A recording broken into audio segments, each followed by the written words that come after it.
এবার ভাবছি ব্লগ করাটা ছেড়েই দিব জানেন, কারণ মানুষের এত চুলকানি কথাবার্তা আর নিতে পারছি না জানেন। ভাইরে ভাই, ব্লগ করি আমি, ঘরে থাকি আমি, কাজকর্ম দেখাই আমি, এডিট করি আমি, থাম্বনেল দিই, ট্যাগ দিই, ডেসক্রিপশন দিই, টাইটেল দিই, এ টু জেড করি। তারপরও লোকের যে এত কিসের চুলকানি আমি তো ভাই বুঝি না। তো যাই হোক, লোকের মুখ বন্ধ করার মতো আমার ক্ষমতা নেই। আমি শুধুমাত্র আমার নিজের কাজটুকু পছন্দ করি, আর সেটুকু ভালোবেসে অবশ্যই আপনাদের জন্য শুধুমাত্র। তো প্রিয় পরিবার, আমার কেমন আছেন সকলে? আশা করছি যে যেখানে আছেন সকলে ভালো আছেন, সুস্থ আছেন। সকলকে জানাই গুড আফটারনুন, কারণ এই ব্লগটা আপনারা ঠিক পাবেন ৫টার সময়। মানুষের মুখে যেহেতু এত চুলকানি কথাবার্তা, তাই কচু পাতা দিয়ে তো মানুষের মুখগুলো আর বেটে দিতে পারি না। তো সেই কারণে আমি আজকে কাঁঠাল কাটছি। আর কাঁঠাল কাটতে গেলাম হচ্ছে কচু পাতা দিয়ে আঠাটাকে পরিষ্কার করতে গিয়ে কি যে নাজেহাল অবস্থা। তো আমি হাসতে হাসতে পুরো শেষ। দাঁড়ান দাঁড়ান, স্কিপ করে যাই না, পুরোটা শেয়ার করছি। হ্যাঁ, আর এদিকে কিন্তু মনটাও ভারী খারাপ, কারণ এত কষ্ট করে রান্নাবান্না করে সমস্ত কিছু হয়ে গেল বেকার। আমার জীবনের সমস্ত কিছু ঘটনা নিয়েই একটা সুন্দর ছোট্ট ব্লগ তৈরি করেছি। চলুন তাহলে বন্ধুরা, আজকে শুরু করছি নতুন দিনের সাথে নতুন একটি ব্লগ। সকালবেলা উঠেই ঘুম থেকে উঠে একদম হাতে মুখে জল দিয়েই চলে এসেছি হচ্ছে কাঁঠাল কাটতে। তার আগে কিন্তু কাপড়গুলো মেলে দিয়েছি, কারণ কাপড় মানে কেচে দিচ্ছি কেন জানেন, কারণ কখনো বৃষ্টি কখনো রোদ। তো এই দিনগুলো যেহেতু কখনো বৃষ্টি চলে আসে হুট করে, তো কাপড়গুলো তো শুকাবে না, আর আয়নের কাপড় তো তাড়াতাড়ি শুকোতেও লাগে। তো সেই কারণে সকালবেলা উঠে কাপড় টাপড় কেচে ঘর দোর মুছে টুছে সমস্ত বাসি কাজগুলো সেরে স্নান টান সেরে একদম চলে এসেছি কাঁঠাল কাটতে, কারণ রান্নাবাড়ি করতে হবে, কারণ আজকে হচ্ছে গিয়ে সোমবার। তো আজকের ব্লগটা আমি আজকেই আপনাদের দিচ্ছি। তো বড়মশাই যাবে হচ্ছে স্কুলে, তো তাড়াহুড়ো করে রান্না তো করতেই হবে, তাই না? তো চলুন আমার সাথে সাথে আপনাদেরকেও নিয়ে যায় আমার পুরো গ্রামের ছোট্ট একটা বাড়ি, মানে ভাঙা বাড়ি বলতে পারেন। এটা আমার শ্বশুরমশাইয়ের বহু পুরনো একটা বাড়ি। তো যাই হোক, চলুন আসি হচ্ছে মেন টপিকে। এখানটায় আমি আসছি হচ্ছে কচু পাতা তুলতে জানেন, কারণ আমি আমার শাশুড়ি মায়ের মুখে যেটা শুনেছি যে কাঁঠাল যখন কাটবে, আমি এতদিন আমার মায়ের মুখ থেকে শুনতাম কি যে হাতে তেল দিলে পরেই হয়ে যায়। হ্যাঁ, কিন্তু এখন ইদানিং এই ২ বার ৩ বার থেকে আমি যখন কাঁঠাল কাটি, তখন কিন্তু এই যে এরমভাবে কচু পাতাগুলো কেটে নিয়ে গোটা কাঁঠালের মধ্যে ভালো করে মুছে মুছে দিই। তাহলে কি হয় বলুন তো? পুরো আঠাটা বেশ সুন্দরভাবে উঠে যায়। কিন্তু ওই যে বললাম নাজেহাল অবস্থা হয়ে গেছে আমার এই কচু পাতা কাটতে গিয়ে, হায় রে হায়, হাতে যে চুলকোচ্ছিল, প্রচুর পরিমাণে কিটকিট করে ধরছিল। তো শেষ পর্যন্ত আমাকে মানে নারিকেল তেল লাগাতে হয়, কারণ কচু পাতাগুলো প্রচুর পরিমাণে ধরে। হ্যাঁ, এই কচু পাতাগুলো কিন্তু কী যে নাম বলেছিল মা, মনে নেই। তো এখন মনে পড়ছে না নামটা। তারপরে আমি এখানে নারিকেল তেল লাগিয়ে দিয়েছিলাম। এই বছরের শেষ কাঁঠাল কিন্তু খাওয়া হচ্ছে গিয়ে এটা আমাদের। কারণ এর আগেও ১টা ২টো ভিডিও করেছিলাম যে শেষ কাঁঠাল, কিন্তু কি হচ্ছে বলুন তো ব্যাপারটা? খাওয়াই যাচ্ছে, মানে যেগুলো ছোট ছোট ওগুলো তো কাঁচা, আর ওগুলো খেতে না ভীষণ ভালো লাগে জানেন। তাই ওগুলোকে আমরা আবার খাই। তো এটা হচ্ছে কিছুদিন, মানে কিছুদিন বলতে কি গতকাল, হ্যাঁ রবিবারের বিকেলবেলা। তো এখানে একটা ছোট ক্লিপস আমি এখানে অ্যাড করে দিয়েছি, কারণ কি এখানটায় উঠেছিলাম হচ্ছে আমি কাঁঠাল পাড়তে। তো দেখুন না কত ভয়ে ভয়ে উঠেছি, মানে নিজে নাগাল পাচ্ছিলাম না, তার জন্য চেয়ার এনে বটি দিয়ে কাঁঠালটাকে কাটলাম। আর এই যে এইখানে একটা ছাগল, বাপরে বাপ, আমি তো ঘরের বাইরে এসে এখন ভয়েস দিচ্ছি, ঠিক আছে? এক এক চোখে আমি আপনাদের সাথে কথা বলছি, আর এক চোখে আমাকে আয়নকে দেখতে হচ্ছে। জানেনই তো ছোট্ট বাচ্চা নিয়ে কাজ করি, ব্লগ করি, এডিট করি, রান্নাবাড়ি করি, সমস্ত সংসারের কি চারটিখানি কাজ বলুন তো? আপনিও করেন, আমিও করি। সমস্ত কাজটা কিন্তু পরিশ্রমটা একই রকমের। তো যাই হোক, এখানে সমস্ত কথা বলতে বলতে দেখুন ঘরের দিকে চলে এসেছি। এদিকে দেখিয়েছে যে মানে ভাতটা বসে দিতে হবে। কারণ কি? কারণ হচ্ছে গিয়ে ভাতটা তো এদিকে হতে থাকবে, আর ওদিকে আমি তরকারিটা কেটে নিব এতক্ষণে।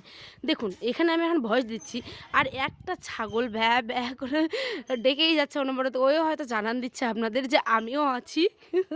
কি করবে বলুন? গ্রামের বাড়ি তো এরকম কখনো মোরগের ডাক, কখনো গরুর ডাক, কখনো ছাগলের ডাক আপনারা পেয়েই যাবেন। তো যাই হোক, এগুলো আমার ব্লগে অনেক সৌন্দর্য এনে দেয়। আমি সেটাকে কখনো মানে খারাপভাবে নিই না, অনেক অনেক ভালোভাবে নিই।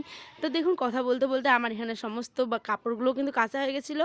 সেগুলোকে আর আমি দেখালাম না, যেহেতু অনেক বড় অলরেডি ৯ মিনিটের ব্লগটাও হয়ে গেছে, মানে ভিডিওটা, ঠিক আছে? তো সেই কারণে এখানে ছোট্ট করে যতটুকু পেরেছি আপনাদেরকে দেখানোর চেষ্টা করেছি। আরেকটা কথা আপনাদের সাথে শেয়ার না করে পারলাম না। আচ্ছা, ব্লগ ভিডিও করা কি সত্যি খারাপ বলুন তো? কত লোকের যে কত কথা আমি মানে শুনতে অভ্যস্ত হয়েছি জানেন। এই গ্রামে থেকে ব্লগ করে ভিডিও করে সমস্ত কিছু মানে সহ্য করে ৪টা মানে কথা আর কি বলতে পারেন। ডাইরেক্ট তো এসে বলে না, লোকের বাড়ি গিয়ে গল্প করে রাস্তাঘাটে বলবে, এটা বলবে, ওটা বলবে। দরকার নেই। ও সমস্ত কিছু মাথায় নিলে না পাগল হয়ে যাব জানেন। তো সেই কারণে শুধুমাত্র আমি আমার কাজের ভালোবাসাটুকু আর আপনাদের উপর বিশ্বাস ভালোবাসা রেখে আপনাদের পরিবারের একজন হয়ে উঠতে চাই আমিও। তো সেই কারণে আমি আমার ছোট্ট ছোট্ট ব্লগগুলো আপনাদের মাধ্যমে শেয়ার করি। কেমন লাগবে অবশ্যই জানাবেন কমেন্টে, অপেক্ষায় থাকবো বন্ধুরা। কেমন? আচ্ছা, তো দেখা যাক সন্ধ্যাবেলা যদি যাই তাহলে হবে যাওয়া, আর নয়তো না। তো এখন আয়নার বাবা স্কুল যাবে, দোকান যাবে, তারপরই আসবে, তখন দেখা যাক। রাত্রে যদি যাই তাহলে অবশ্যই শেয়ার করব। আর চলুন এখন গিয়ে তো রান্না করতে হবে সকালের জন্য। তো ভাত অলরেডি বসিয়ে দিয়েছি, হ্যাঁ কথা বলতে বলতে আপনাদের সাথেই। তো ভাত বসিয়ে দিয়েছি আর এখন গিয়ে হচ্ছে কাঁঠাল কাটবো, কারণ আজকে এই বছরের এই মাসের আর কি শেষ কাঁঠাল রান্না করবো, হচ্ছে কাঁচা কাঁঠাল। তো সেই কারণে দেখুন, প্রথমে কথাটুকু হয়তো আপনারা অনেকে বুঝতে পারেননি, সেটা বুঝিয়ে দিই। আজকে আমাদের বাড়িতে এখানে আমাদের গ্রামে আর কি নেমন্তন্ন আছে। তো সেটাই বলছিলাম যে আয়নার আব্বা এখন স্কুলে গেছে, রাত্রে আসলে পরে নেমন্তন্ন বাড়ি গেলে অবশ্যই মিনি ব্লগে শেয়ার করব। আর যদি না যাই তাহলে তো কোনো কথাই নয়, তাই না? আর গ্রামের ভোজ বিয়ে বাড়ি, আমাদের গ্রামের ভাষায় কিন্তু ভোজ বলে বা নিমন্ত্রণ বাড়ি, ঠিক আছে? অনেক দিন পর হচ্ছে, তো দেখা যাক, যেতেও পারি আবার নাও যেতে পারি। আয়নার আব্বার উপর সমস্তটা ডিপেন্ড। ওর স্কুল থেকে আসতে আসতে প্রায় 4টা সাড়ে 4টা বেজে যায়, তারপরে দোকান যায়। তো সমস্ত কিছু মিলে একটু রাত্রেই হবে। যদি আমি বড় ব্লগে অবশ্যই শেয়ার না করি তাহলে কিন্তু মিনি ব্লগ অবশ্যই একটিবার হলেও দেখে যাবেন প্লিজ। আর এইখানে দেখুন, ওই যে কলে জল নিতে চলে এসেছি, কারণ কি কাঁঠাল সবসময় জলের মধ্যে কেটে রাখতে হয়, নাহলে যে কষটা থাকে সেটা লেগে যায় জানেন।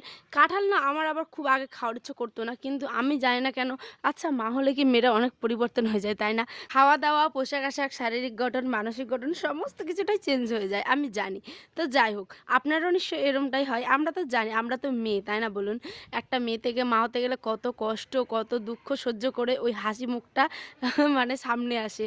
তো চলুন, এখানে বলতে বলতে বকবক করতে করতে জল তো নিয়ে চলে এসেছি, আর এই যে কচু পাতা দিয়ে ভালো করে কাঁঠালটাকে মুছে নিচ্ছিলাম।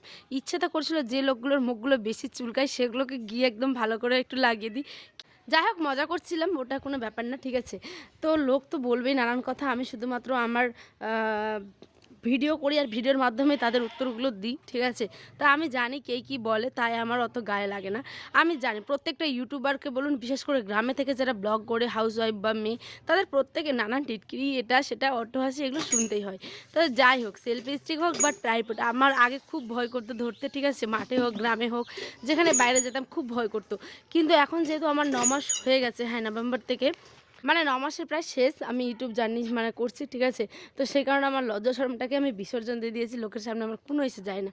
তো বাদ দিন, এই আমি অনেক কী বলবো, টেক চ্যানেলগুলো দেখতাম।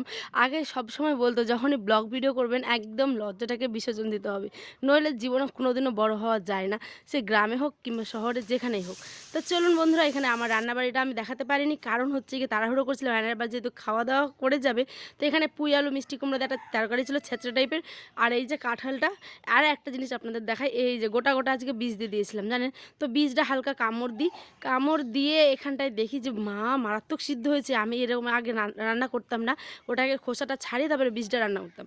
আজকে খোসা সহ রান্না করে দিয়েছি।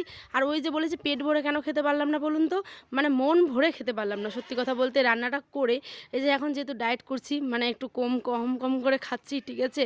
তো সেই কারণে মনে হচ্ছিলো যে বেকারি রান্না করলাম। আয়নের আব্বা গোটা পেট ভরে খাচ্ছিল, আর আমি একেবারে অল্প অল্প অল্প করে খাচ্ছিলাম, ঠিক আছে? যেটুকু দেখলাম ওইটুকু সারাদিন রাত মিলিয়ে, আর বাকিটা কিন্তু থাকবেই। সেটা হয়তো আমার বড় শাশুড়ি আছে, তাদের দিতে হবে একটু। গ্রামের লোকেরা দেখবেন আমরা ওর বাড়ি দিয়ে খাই, ঠিক আছে? একটু ভালো মন্দ জিনিস রান্না হলে কিন্তু দিয়ে খাই। তো যেহেতু ওরা কাঁঠাল রান্না করেনি, তো সে কারণে একটু দিব ভাবছি। তো কি আর করা, চলুন, মন ভরে খেতে পারলাম না, রান্না করাটাই বেকার হয়ে গেল। তো যাই হোক, অল্প অল্প করে খেতে হবে। মোটা হয়ে গেছি অনেকটা জানেন, বিয়ের আগে এরম তো ছিলাম না, এখন আস্তে আস্তে কন্ট্রোল করার চেষ্টা করছি। তারপরে এদিকে ঝাড় দিয়ে দিচ্ছিলাম, এটা হচ্ছে বিকেলবেলার কিছু ক্লিপস, ঠিক আছে? ঝাড়টার দিয়ে ঘরদোরগুলো পরিষ্কার করলাম। তারপরে এখন যাব হচ্ছে গিয়ে বাসন ধুতে। তো এখানে দেখি শাশুড়ি মা পিছনের দিকটা ঝাড় দিচ্ছিল। মা বলতে গিয়ে যে গরুর জায়গাটা, গরুর এখানটায় সবসময় পরিষ্কার রাখতে হয়, কিন্তু থাকে না জানেন, কারণ আমাদের কাদামাটির বাড়ি তো, মাটি তো সবসময় বৃষ্টি পড়লে কেমন জানি একটা নোংরা গ্যাদ গেদে ভাব হয়ে যায়। আর এই যে বললাম সবসময় মোরগের ডাক শুনতে পাবেন, শুনলেন? সবসময় এরমটা হয় আমার সাথে। আমি যেদিকে যাই, নয় কাক আসবে, নয় পাখি আসবে অন্য, নয় এই মোরগ, ছাগল, গরু। তো যাই হোক, সমস্ত কিছু নেই আমার পরিবার। তো চলি, আজ দেখা হবে অন্য একটি ব্লগে। এখন বাসনগুলো ধুয়ে নিই চটপট করে। আর আয়নের আব্বা আসছে হচ্ছে গিয়ে বিকেলবেলা আসবে 4টে সাড়ে 4টে নাগাদ, ঠিক আছে? যদি নিমন্ত্রণ বাড়ি যাই, খুব আনন্দ হচ্ছে। যদি যাই তাহলে ভিডিওটা শেয়ার করব, আর না গেলে তো মনটা একটু খারাপ হবে, বলুন কি আর করা যাবে। তো ওর দিকটাও ভাবতে হবে, বেচারা পরিশ্রম করে আসবে। যদি যাওয়ার হয় তাহলে অবশ্যই সকলে মিলে যাব, আর আপনাদের সাথেও যতটুকু পারবো সম্পূর্ণটা শেয়ার করার চেষ্টা করব। তাহলে আজ আসি, দেখা হবে অন্য একটি ব্লগে। সকলে ভালো থাকবেন, সুস্থ থাকবেন, সাবধানে থাকবেন, আর অবশ্যই লাইফস্টাইলে রাখতে ভুলবেন না কিন্তু।